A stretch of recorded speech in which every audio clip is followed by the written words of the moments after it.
زیادہ تمہارے قریب، جب تم پکارو گے میں تمہاری دعا کو سنوں گا۔ تو جیسے اللہ کی رحمت دعا کو قبول کرنا ہماری اشارت سے بھی زیادہ قریب ہے، اسی طرح اللہ نے کامیابی بھی انسان کے اشارت سے زیادہ قریب رکھی ہے۔ ہر انسان اس عقل کی وجہ سے کامیابی چاہتا ہے، اور کامیابی ہی عقل مندی کی بات ہے۔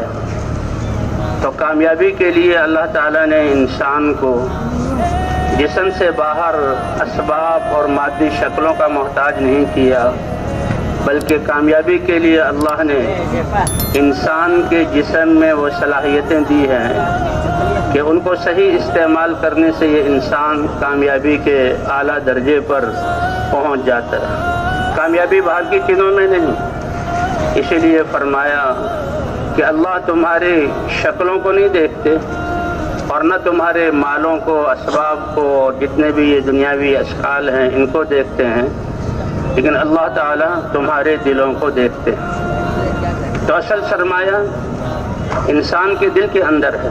وَإِلَىٰ أَعْمَالِكُمْ، اور تمہارے ان اعضاء سے صادر ہونے والے اعمال کو دیکھتے ہیں۔